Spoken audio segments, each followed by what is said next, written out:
আজ আমরা ঢুকেছি একটি বিশাল আধুনিক খাদ্য প্রক্রিয়াজাতকরণ কারখানায়, যেখানে প্রতিদিন টন টন তাজা আনারস রূপ নেয় দারুণ সুস্বাদু ড্রাইড পাইনঅ্যাপেলে। এখানে প্রতিটা ধাপ তৈরি করা হয়েছে নিখুঁত পরিকল্পনা আর সর্বাধুনিক প্রযুক্তি দিয়ে। চলুন শুরু থেকে শেষ পর্যন্ত দেখি একটি আনারস কিভাবে ফসল থেকে প্যাকেট পর্যন্ত পৌঁছায়। সূর্য ওঠার অনেক আগে ফার্মে শুরু হয় আনারস সংগ্রহ। প্রতিটি আনারস পরীক্ষা করা হয় আকার, রং, গন্ধ, টেক্সচার এবং ম্যাচুরিটি অনুযায়ী, কারণ অর্ধেক পাকা ফল ড্রাইংয়ের সময় কালো হয়ে যায় আর অতিরিক্ত পাকা ফল নরম হয়ে ভেঙে পড়ে। ফলে এখানে ব্যবহৃত প্রতিটি আনারস প্রিমিয়াম কোয়ালিটির। সকালে একের পর এক ট্রাকে করে এই আনারসগুলো ফ্যাক্টরির গেট দিয়ে ঢোকে। এখানে শুরু হয় একটি বিশাল ভেজিটেবল ফ্রুট সাপ্লাই চেনের নতুন অধ্যায়। স্টার্ট টু র রিসিভিং এরিয়া। প্রথম চেকিং। ট্রাক ফ্যাক্টরিতে ঢোকার সাথে সাথে শুরু হয় প্রথম ধাপ, রিসিভিং ইন্সপেকশন। এখানে আনারসগুলো হাত দিয়ে তুলে কার্টে ঢালা হয়। কোয়ালিটি কন্ট্রোল টিম প্রতিটি ব্যাচ পরীক্ষা করে। তারা দেখে ফলের পাকা অবস্থা, বাহিরের ক্ষত, ভেতরের ক্ষতির সম্ভাবনা, কীটপতঙ্গের দাগ, আকার স্ট্যান্ডার্ড অনুযায়ী। এই পুরো ধাপটি পণ্যটির ভবিষ্যৎ মান নির্ধারণ করে। যেসব আনারস স্ট্যান্ডার্ড অনুযায়ী নয়, সেগুলো শুরুতেই বাদ দেওয়া হয়। Washing line. 3 stage deep washing system. এবার আনারস ঢুকে পড়ে ওয়াশিং লাইনে। এটি সাধারণ ধোয়া নয়, এটি 3 ধাপের কঠোর sanitation system. 1. Pre wash. High pressure nozzle মাটি, ধুলো আর শুকনো পাতা সরিয়ে দেয়। 2. Rotary brush wash. ঘূর্ণায়মান ব্রাশ ফলের গায়ে লেগে থাকা শক্ত দাগ পরিষ্কার করে। 3. Sanitised rinse. শেষ ধাপে খাবার নিরাপদ রাখতে বিশেষ স্যানিটাইজড পানি ব্যবহার করা হয়। এই ওয়াশিং লাইন প্রতি ঘন্টায় প্রায় কয়েক হাজার কিলো আনারস পরিষ্কার করতে পারে। ফ্যাক্টরি ফ্লোরে তখন ভেসে বেড়ায় পানির শব্দ আর মেশিনের গর্জন। ওয়াশিং শেষ হওয়ার পর আনারসগুলো একটি কনভেয়ারে যায়। এখানে দক্ষ কর্মীরা ফল ধরে ধরে দেখতে থাকেন কোথাও দাগ আছে কিনা, কোনো অংশ নরম বা পচা কিনা।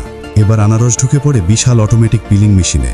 একটু শব্দ আর কয়েক সেকেন্ডের মধ্যে পুরো ছাল উঠে যায়। যে কাজ হাতে করলে সময় লাগত, সেখানে মেশিন তা করে মুহূর্তেই। পরের ধাপে রয়েছে কোরিং ইউনিট। এটি আনারসের ভেতরের শক্ত অংশ বের করে দেয়। ফলাফল একদম সিমেট্রিক, সমান আকারের সিলিন্ডার আকৃতির আনারস। এই ফ্যাক্টরির এই অংশটি দেখতে যেন এক ধরনের ফল কাটা রোবট অ্যাকশন। মেশিনের শব্দ, দ্রুতগতির কনভেয়ার আর ধারালো ব্লেড পুরো অংশটিকে অসাধারণ করে তোলে। এখন স্লাইসিং মেশিন কাজ শুরু করে। শত শত আনারস প্রতি মিনিটে কেটে ফেলতে পারে এই মেশিন। প্রতি স্লাইস একই পুরুত্ব, একই আকার, কারণ ড্রাইংয়ের সময় সমান আকারের স্লাইস খুবই গুরুত্বপূর্ণ। স্লাইস যত সমান হবে, ড্রাইং তত নিখুঁত হবে। কাটা আনারস আসে আরেকটি সর্টিং টেবিলে। এখানে কর্মীরা স্লাইস ধরে ধরে দেখেন স্লাইসের পুরুত্ব, রং, অদ্ভুত দাগ বা ক্ষত, কোনো অংশ বেশি নরম কিনা। প্রতিটি স্লাইস পারফেক্ট হলে তবেই তা ব্লাঞ্চিং লাইনে ঢোকে। এটি পুরো প্রক্রিয়ার একটি অত্যন্ত গুরুত্বপূর্ণ ধাপ।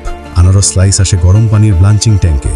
এখানে কয়েক সেকেন্ড ধরে স্লাইসগুলো ব্লাঞ্চ করা হয়। এতে যা হয়, আনারসের নাতিশীতোষ্ণ রং স্থায়ী হয়, স্বাদ উন্নত হয়, ব্যাকটেরিয়া কমে আর ড্রাইং ত্বরান্বিত হয়। কিছু ফ্যাক্টরি ব্লাঞ্চিং পানিতে হালকা সুগার ইনফিউশন দেয়, যাতে ড্রাইড পাইনঅ্যাপেলের স্বাদ আরও গভীর হয়। ব্লাঞ্চিং শেষে আনারস গরম অবস্থায় ভাইব্রেটিং কনভেয়ারে যায়। এখানে অতিরিক্ত পানি ঝরে পড়ে। পানি কমলে ড্রাইং দ্রুত এবং ভালোভাবে হয়। এই ধাপ শেষে স্লাইসগুলো যাচ্ছে প্রধান অংশে, ড্রাইং চেম্বারে। মেগা ড্রাইং চেম্বার পুরো ফ্যাক্টরির হৃদয়ে। এটাই পুরো ভিডিওর সবচেয়ে আকর্ষণীয় অংশ। ড্রাইং চেম্বার হলো বিশাল স্টেইনলেস স্টিল টানেল, যা ভেতরে নিয়ন্ত্রিত তাপমাত্রা ও আর্দ্রতায় কাজ করে। প্রতি ট্রেতে সমানভাবে আনারস সাজানো হয়, তারপর চেম্বারে ঢোকানো হয়। ভেতরে যা ঘটে, গরম বাতাস ধীরে ধীরে আনারসের ভেতরের পানি বের করে। টেম্পারেচার 50 থেকে 60 ডিগ্রি সেলসিয়াস রেঞ্জে থাকে। আর্দ্রতা কমিয়ে রাখা হয়। পুরো সময় মনিটরিং চলে কম্পিউটার স্ক্রিনে। ড্রাইং সময় কখনো 8 ঘন্টা, কখনো 12 ঘন্টা, আর কিছু কিছু ক্ষেত্রে 18 ঘন্টাও লাগতে পারে। এটা নির্ভর করে স্লাইসের পুরুত্ব আর ফ্যাক্টরি স্ট্যান্ডার্ডের ওপর। ধীরে ধীরে আনারস পানির অংশ হারিয়ে পরিণত হয় নরম, মিষ্টি, চুইংগাম সদৃশ্য সুস্বাদু ড্রাইড পাইনঅ্যাপেলে। এখন শুধু হয় প্যাকিং প্রক্রিয়া। অটোমেটিক প্যাকিং মেশিন ওজন মেপে ব্যাগে ভরে। মেশিন সিল করে এয়ারটাইট প্যাক তৈরি করে। প্রতি প্যাকে ছাপানো থাকে brand, batch number, production date, expiry, ingredient, export code.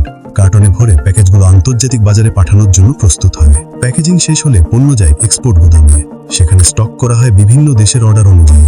Europe, মধ্যপ্রাচ্য, এশিয়া, আমেরিকা সবখানেই যায় এই ড্রাইড পাইনঅ্যাপেল। এখানে পণ্য সম্পূর্ণভাবে ট্র্যাক করা হয় বারকোড সিস্টেমে। এইভাবে ফার্ম থেকে ফ্যাক্টরি, ওয়াশিং থেকে কাটিং, ড্রাইং থেকে প্যাকিং, দীর্ঘ প্রক্রিয়ার মধ্য দিয়ে তৈরি হয় মজাদার, সুস্বাদু এবং উচ্চমানের ড্রাইড পাইনঅ্যাপেল। ফ্যাক্টরি এক্সপ্লোরার বিডির সাথে থাকার জন্য ধন্যবাদ। আরও অবিশ্বাস্য ফ্যাক্টরি ট্যুর পেতে চ্যানেলটি সাবস্ক্রাইব করুন।